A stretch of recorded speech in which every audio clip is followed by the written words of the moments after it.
اب یہیں پر عرض کر لوں، آپ دن رات سنتے رہتے ہیں، سماعت فرماتے رہتے ہیں کہ حضرت ابو عبداللہ علیہ السلام نے کیا فرمایا تھا، کیا کہا تھا؟ میں بیعت نہیں کروں گا، ان مثلی لا یبایع مثلہ، مجھ جیسا اس جیسے کی بیعت نہیں کر سکتا۔ ہر وہ فرد جو یقین خدا رکھتا ہے، جو اللہ کو اللہ مانتا ہے، معبود مانتا ہے، کلمہ لا الہ الا اللہ پر یقین رکھتا ہے، اور جو محمد رسول اللہ صلی اللہ علیہ وآلہ وسلم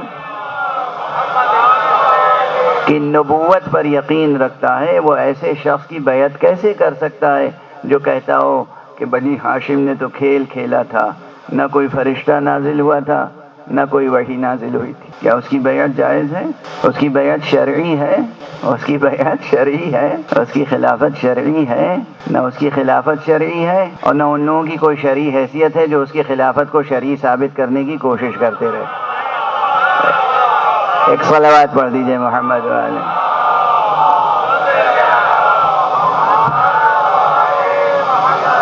کوئی شرعی حیثیت نہیں ہے، کوئی شرعی حیثیت نہیں۔ بہرحال شریعت کا تعلق خدا سے ہے۔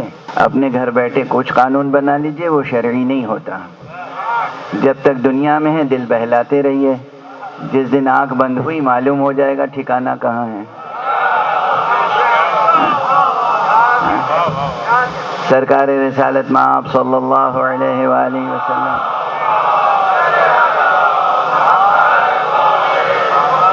کا ارشاد گرامی ہے، فرماتے ہیں فتویٰ کے مقام پر بہت سے لوگ فتویٰ دیتے ہیں، کچھ لوگ فتویٰ نہیں دیتے، لفظ فتویٰ استعمال نہیں کرتے، رائے دیتے ہیں۔ تو فتویٰ اور رائے میں کیا فرق ہے؟ بہرحال تو حضرت کا ارشاد ہے کہ من افتى بغیر علم فلیتبوأ مقعدہ من النار، جو فتویٰ دے، رائے دے بغیر علم کے، اس کا ٹھکانہ جہنم ہے۔ فَلْيَتَبَوَّأْ مَقْعَدَهُ مِنَ النَّارِ، اس کا ٹھکانہ جہنم ہے۔ تو دینی مسائل میں فتویٰ دینا اور رائے قائم کرنا ایسا آسان نہیں ہے۔ بہرحال بات تو پھر شاخ در شاخ بڑھتی چلی جاتی ہے۔ میں مرتکز رکھوں گا آپ کے ذہن کو اس نقطے کی طرف کہ عقائد کی بنیاد کیوں ڈالی گئی؟ عقائد یعنی بعض حقیقتوں پر یقین لانا، یقین پیدا کرنا کیوں لازم قرار دیا گیا؟ اللہ کو کوئی فائدہ نہیں ہے، اللہ کی کوئی نیاز مندی نہیں ہے، اللہ کی کوئی احتیاج نہیں ہے، وہ محتاج نہیں ہے۔ مقصد یہ ہے کہ آپ سر بلند رہیں۔ دیکھیے ہر باپ کی یہ خواہش ہوتی ہے کہ اس کا بیٹا ہر میدان میں سرخرو رہے، رہتی ہے نہیں رہتی ہے؟ ہر ماں یہ چاہتی ہے کہ اس کی اولاد سربلند و سرخرو رہے۔ اللہ تو خالق ہے آپ کا، اللہ بھی یہی چاہتا ہے کہ آپ ہر جگہ سربلند و سرخرو رہیں۔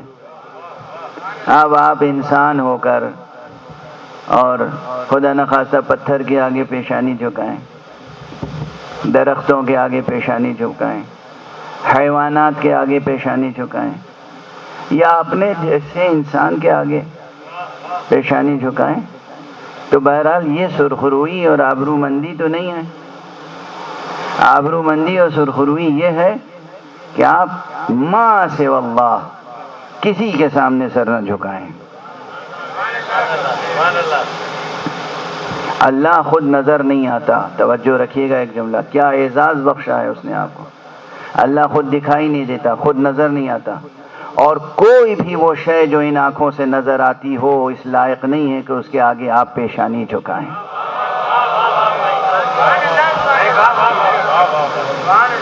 خدا کی قسم ذرا ان مطالب کو ذہن نشین تو کریں۔ سورج جیسا چمکتا ہوا ستارہ ہو، یا چاند ہو، یا آسمانوں کی بلندیاں ہوں، یا زمین کی تہیں ہوں، یا سرب فلک بلند پہاڑ ہوں، یا سمندر ہو، کوئی شے کتنی ہی ہیبت رکھتی ہو، لیکن اس کے آگے انسان کو سر جھکانے کی اجازت نہیں ہے۔ کوئی بھی شے جو ان آنکھوں سے نظر آتی ہو اس لائق نہیں ہے کہ انسان سر جھکائے۔ تو پھر خدا خود نظر نہیں آتا اور اس کے علاوہ کوئی شے ایسی نہیں ہے جس کے آگے سر جھکائیں آپ، تو بتائیے اپنا یقین پیدا کر کے اور اپنی عبادت کی دعوت دے کے اس نے آپ کو سر بلند ہی کیا ہے نا۔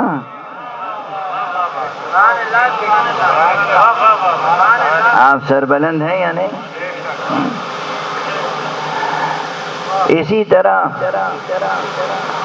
تمام حقائق کی بات ہے کہ حقیقت توحید پہ یقین پیدا کریں، حقیقت نبوت پہ یقین پیدا کریں، حقیقت ولایت پر یقین پیدا کریں۔ نبوت و ولایت پر بھی یقین پیدا کرنے کی دعوت جو دی گئی وہ اس لیے تاکہ ایک طرف تو وہ نظر نہیں آتا، تو پھر یہ احساس پیدا نہ ہو جائے کہ وہ تو نظر نہیں آتا، تو پھر ہمارے لیے ظاہری طور پر سہارا کون ہوگا؟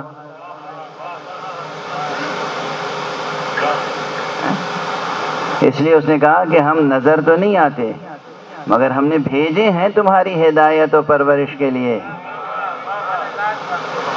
لیکن دیکھو انہی پر یقین لانا جو ہماری طرف سے جائیں، گھبرا کے اپنے اندر سے کسی کو، اپنے درمیان میں سے کسی کو نہ بنا لینا، ورنہ اس کا کوئی فائدہ نہیں ہوگا۔ جیسے تم ہو ویسے ہی وہ ہے، فرق نہیں ہے۔ جیسے تم ہو ویسے ہی وہ ہوگا جسے تم بناؤ گے، مگر میں جسے بناؤں گا اس کو تھوڑا بہت ویسا بناؤں گا جیسا میں ہوں۔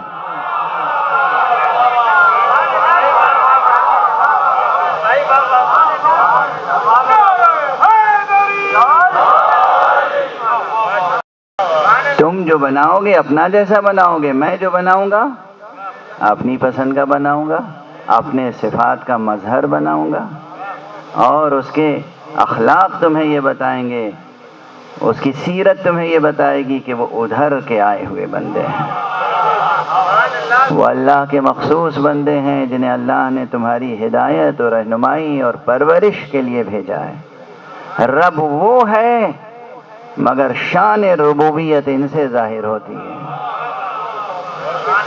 رب وہ ہے مگر شان ربوبیت ان سے ظاہر ہوتی ہے۔ ہادی وہ ہے مگر ہدایت ان کے واسطے سے ملتی ہے۔ اس لیے یہ یقین لازمی ہے کہ اللہ بھی ہے، نبی بھی ہیں، اور نبی کے بعد ائمہ علیہم الصلاۃ والسلام کا سلسلہ بھی ہے، اولیاء اللہ کا وجود بھی ہے، ان کے وجود کا انکار نہیں کیا جا سکتا۔ اور یہ ان تمام حقائق پر اور روز آخرت پر، ان تمام حقائق پر، اللہ کے وجود اور اس کی یکتائی پر، اللہ کی صفت عدل پر اور اللہ کی دیگر جملہ صفات پر، صرف عدل نہیں، عدل ہے، علم ہے، حکمت ہے، رحم ہے، کرم ہے، جتنی بھی اللہ کی صفتیں ہیں، پھر نبوت پر، پھر امامت پر، پھر روز آخرت پر، ان تمام حقیقتوں پر یقین لانے کا غرض کا مقصد ایک۔ اب یہیں پر عرض کر لوں، آپ دن رات، آج کل تو محرم کے ایام میں دن رات سنتے رہتے ہیں، سماعت فرماتے رہتے ہیں کہ حضرت ابو عبداللہ علیہ السلام نے کیا فرمایا تھا، کیا کہا تھا؟ میں بیعت نہیں کروں گا، ان مثلی لا یبایع مثلہ، مجھ جیسا اس جیسے کی بیعت نہیں کر سکتا۔ ہر وہ فرد جو یقین خدا رکھتا ہے، جو اللہ کو اللہ مانتا ہے، معبود مانتا ہے، کلمہ لا الہ الا اللہ پر یقین رکھتا ہے، اور جو محمد رسول اللہ صلی اللہ علیہ وآلہ وسلم کی نبوت پر یقین رکھتا ہے، وہ ایسے شخص کی بیعت کیسے کر سکتا ہے جو کہتا ہو کہ بنی ہاشم نے تو کھیل کھیلا تھا، نہ کوئی فرشتہ نازل ہوا تھا، نہ کوئی وحی نازل ہوئی تھی؟ کیا اس کی بیعت جائز ہے؟ اس کی بیعت شرعی ہے؟ اس کی بیعت شرعی ہے؟ اس کی خلافت شرعی ہے؟ نہ اس کی خلافت شرعی ہے اور نہ ان لوگوں کی کوئی شرعی حیثیت ہے جو اس کی خلافت کو شرعی ثابت کرنے کی کوشش کرتے رہے۔ ایک صلوات پڑھ دیجئے محمد والے۔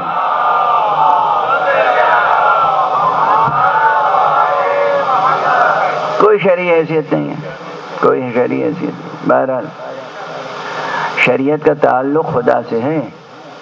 اپنے گھر بیٹھے کچھ قانون بنا لیجئے، وہ شرعی نہیں ہوتا. جب تک دنیا میں ہے دل بہلاتے رہیے، جس دن آنکھ بند ہوئی معلوم ہو جائے گا ٹھکانہ کہاں ہے. سرکار رسالت مآب صلی اللہ علیہ وآلہ وسلم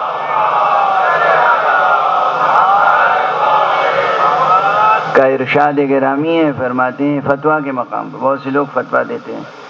کچھ لوگ فتویٰ نہیں دیتے، لفظ فتویٰ استعمال نہیں کرتے، رائے دیتے ہیں. تو فتویٰ اور رائے میں کیا فرق ہے؟ بہرحال تو حضرت کا ارشاد ہے کہ من افتى بغیر علم فلیتبوأ مقعدہ من النار. جو فتویٰ دے، رائے دے بغیر علم کے، اس کا ٹھکانہ جہنم ہے. فلیتبوأ مقعدہ من النار، اس کا ٹھکانہ جہنم ہے. تو دینی مسائل میں فتویٰ دینا اور رائے قائم کرنا ایسا آسان نہیں ہے. بہرحال بات تو پھر شاخ در شاخ بڑھتی چلی جاتی ہے. میں مرتکز رکھوں گا آپ کے ذہن کو اس نقطے کی طرف کہ عقائد کی بنیاد کیوں ڈالی گئی. عقائد یعنی بعض حقیقتوں پر یقین لانا، یقین پیدا کرنا کیوں لازم قرار دیا گیا. اللہ کو کوئی فائدہ نہیں ہے، اللہ کی کوئی نیاز مندی نہیں ہے، اللہ کی کوئی احتیاج نہیں ہے، وہ محتاج نہیں ہے. مقصد یہ ہے کہ آپ سر بلند رہیں. دیکھیے ہر باپ کی یہ خواہش ہوتی ہے کہ اس کا بیٹا ہر میدان میں سرخرو رہے. رہتی ہے نہیں رہتی ہے؟ ہر ماں یہ چاہتی ہے کہ اس کی اولاد سربلند و سرخرو رہے. اللہ تو خالق ہے آپ کا، اللہ بھی یہی چاہتا ہے کہ آپ ہر جگہ سربلند و سرخرو رہیں. اب آپ انسان ہو کر اور خدا نخواستہ پتھر کے آگے پیشانی جھکائیں، درختوں کے آگے پیشانی جھکائیں، حیوانات کے آگے پیشانی جھکائیں، یا اپنے جیسے انسان کے آگے پیشانی جھکائیں، تو بہرحال یہ سرخروئی اور آبرو مندی تو نہیں ہے. آبرو مندی اور سرخروئی یہ ہے کہ آپ ما سوى اللہ کسی کے سامنے سر نہ جھکائیں. اللہ خود نظر نہیں آتا. توجہ رکھیے گا ایک جملہ، کیا اعزاز بخشا ہے اس نے آپ کو. اللہ خود دکھائی نہیں دیتا، خود نظر نہیں آتا. اور کوئی بھی وہ شے جو ان آنکھوں سے نظر آتی ہو اس لائق نہیں ہے کہ اس کے آگے آپ پیشانی جھکائیں.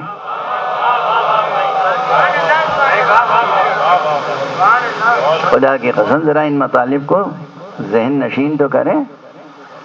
سورج جیسا چمکتا ہوا ستارہ ہو، یا چاند ہو، یا آسمانوں کی بلندیاں ہو، یا زمین کی تہیں ہوں، یا سرب فلک بلند پہاڑ ہوں، یا سمندر ہو، کوئی شے کتنی ہی ہیبت رکھتی ہو، لیکن اس کے آگے انسان کو سر جھکانے کی اجازت نہیں ہے.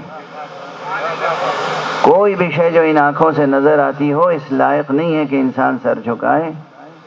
تو پھر خدا خود نظر نہیں آتا، اور اس کے علاوہ کوئی شے ایسی نہیں ہے جس کے آگے سر جھکائیں آپ. تو بتائیے اپنا یقین پیدا کر کے اور اپنی عبادت کی دعوت دے کے اس نے آپ کو سر بلند ہی کیا ہے نا.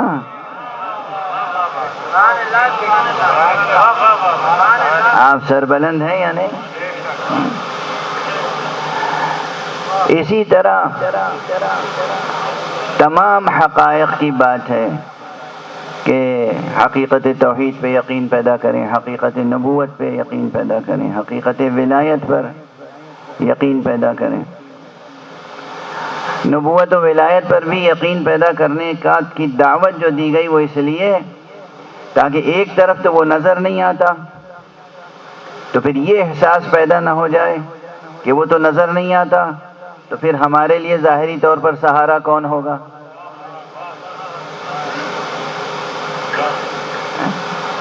اس لیے اس نے کہا کہ ہم نظر تو نہیں آتے مگر ہم نے بھیجے ہیں تمہاری ہدایت و پرورش کے لیے. لیکن دیکھو انہی پر یقین لانا جو ہماری طرف سے جائیں. گھبرا کے اپنے اندر سے کسی کو، اپنے درمیان میں سے کسی کو نہ بنا لینا، ورنہ اس کا کوئی فائدہ نہیں ہوگا۔ جیسے تم ہو ویسے ہی وہ ہے، فرق نہیں ہے۔ جیسے تم ہو ویسے ہی وہ ہوگا جسے تم بناؤ گے، مگر میں جسے بناؤں گا اس کو تھوڑا بہت ویسا بناؤں گا جیسا میں ہوں۔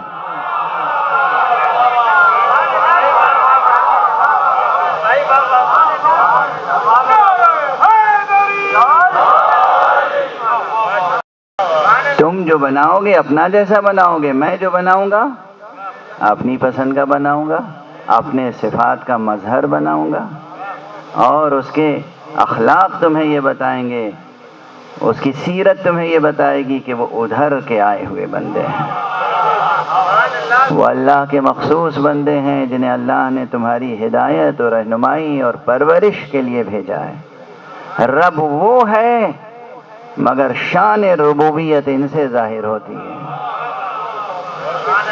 رب وہ ہے مگر شان ربوبیت ان سے ظاہر ہوتی ہے۔ ہادی وہ ہے مگر ہدایت ان کے واسطے سے ملتی ہے۔ اس لیے یہ یقین لازمی ہے کہ اللہ بھی ہے، نبی بھی ہیں، اور نبی کے بعد ائمہ علیہم الصلاۃ والسلام کا سلسلہ بھی ہے، اولیاء اللہ کا وجود بھی ہے، ان کے وجود کا انکار نہیں کیا جا سکتا۔ اور یہ ان تمام حقائق پر اور روز آخرت پر، ان تمام حقائق پر، اللہ کے وجود اور اس کی یکتائی پر، اللہ کی صفت عدل پر، اور اللہ کی دیگر جملہ صفات پر، صرف عدل نہیں، عدل ہے، علم ہے، حکمت ہے، رحم ہے، کرم ہے، جتنی بھی اللہ کی صفتیں ہیں، پھر نبوت پر، پھر امامت پر، پھر روز آخرت پر، ان تمام حقیقتوں پر یقین لانے کا غرض کا مقصد ایک ہے، وہ یہ کہ آپ کے چھوٹے سے، بظاہر چھوٹے سے وجود میں جو ایک بڑا وجود پنہا ہے، وہ اپنے اوج کمال تک پہنچے، وہ پروان چڑھے۔ قد تو یہی رہے گا آپ کا جو ہے، لیکن اس چھوٹے سے قد میں ایک بہت بڑا عالم چھپا ہوا ہے۔ یہ جو عالم چھپا ہوا ہے، آپ اپنے اس اوج کمال تک پہنچیں، اس کے لیے ان حقیقتوں پر یقین ضروری ہے۔